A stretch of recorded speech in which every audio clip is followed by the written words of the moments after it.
Greetings, fellow alchemists, and welcome to Wordplay Wizardry. Well, here we go. Another trip into poetry, but we've got some terms to cover. In the last video, I mentioned a few things like stanza and couplet and quatrain. In simplest terms, identifying these parts is the equivalent of identifying the nuts and bolts of prose. Now, they may not match up exactly, but knowing a paragraph, indentation, and dialogue are some of the basic building blocks you need for prose. Now, if you're planning on writing some of the simpler forms, and for right now we're going to include forms such as free verse and blank verse in that, then this video may not be for your journey. Why not include everything? Well, free verse has no rules, and blank verse requires only a foot-meter combo. It's the same for the epic and narrative poems as well, because those two also only need a foot-meter designation. So let's define these building block terms and show their use. Now, if you remember, I said poetry will often show linking rhymes with paired letters, something like this. And that's how we're going to continue to show linked rhyming lines. As we said previously, a group of lines in poetry is a stanza. This comes from Italian and means room. In poetry, a stanza is a set group, just as a room is an enclosed space. And because it's a grouping, a stanza is almost always two or more lines. When it's open, it's no longer a room. The most basic stanza is a couplet, which is two connected lines. Next is tercet, which is three. Do all three lines have to rhyme? No, which leads us to two examples. After tercet is quatrain, which is 4 lines. Next is cinquain, which is 5, sestet at 6, septet at 7, and octave, which is 8 lines. Of course, with that term, we have another link between poetry and music. An octave is both 8 poetry lines and 8 notes. In music, every 8 notes you go up or down the scale is a new octave. But getting back to stanzas. The good part about knowing these terms is that you can understand better when we say something like a villanelle has 5 tercets and a quatrain. So knowing the names makes it easier to describe when some of the forms change the amount of lines per stanza in a section, just like the villanelle does. It goes from tercet to quatrain. Several others do something similar. Now, I am no poet. The vast majority of my work is in prose. However, in all of my research for this topic, I saw nothing against changing stanzas.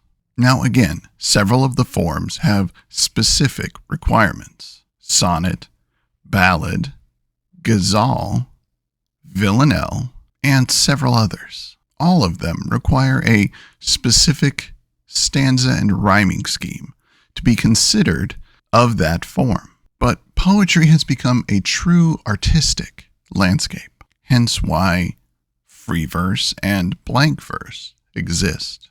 But what does this mean for you? Experimentation. You can try your hand at the traditional forms, or perhaps you like the storytelling aspect of prose, but wanted to do it in a more lyrical way. Then the narrative or the epic is something you can try. Or maybe you want to get wild. Every poem is different. You can mix and match the different meters. Mix and match different types of stanzas. Have something that swaps between tercets and quatrains. between tetrameter and pentameter. Maybe you write a poem that is stanzas, but all of them. It starts with a single line and moves to an octave. And for an added challenge, maybe each of those stanzas is a different meter. A single line in manometer, all the way to an octave in octameter, an 8 by 8. Think of that challenge. All that matters when you take up poetry is what? Repetition. In some way, shape, or form, there must be repetition.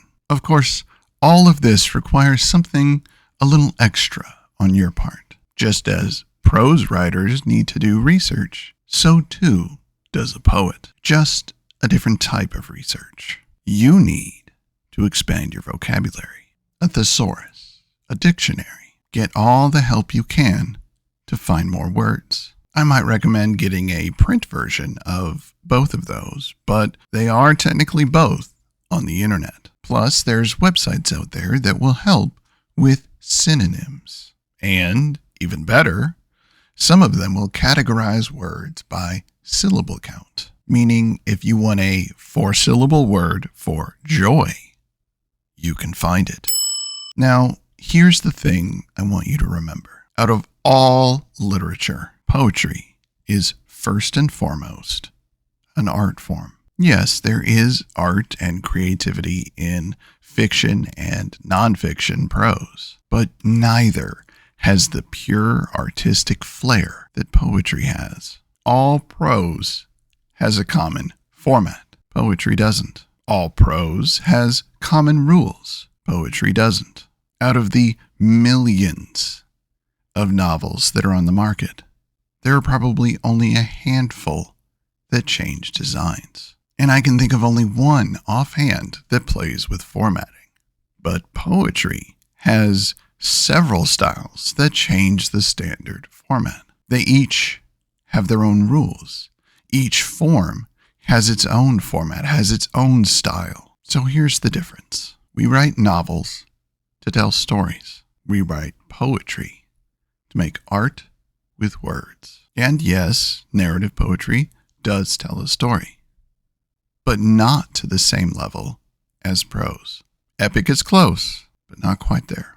Now, you could argue that historical epics, such as the Odyssey and things of that nature, are in the exact same level as prose. And in that case, you would be right. However, the reason that poets will learn all of these terms, stanza, meter, foot, all the terminology, is to understand the nuts and bolts. Comparatively speaking, it's the same as an artist learning color theory, understanding the relationships, the names, the combinations. So if you want to be a poet or get into poetry, take some time and understand the terminology. Learn the nuts and bolts behind the art.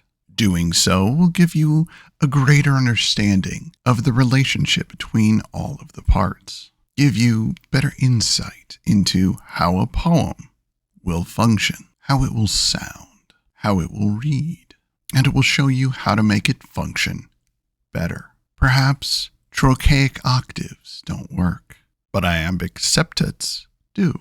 Maybe the sound of one strikes better for the words of the poem, but that's something you can only find out if you understand the pieces. At some point, especially if there's a big demand from you, I'll do individual videos on the various forms of poetry.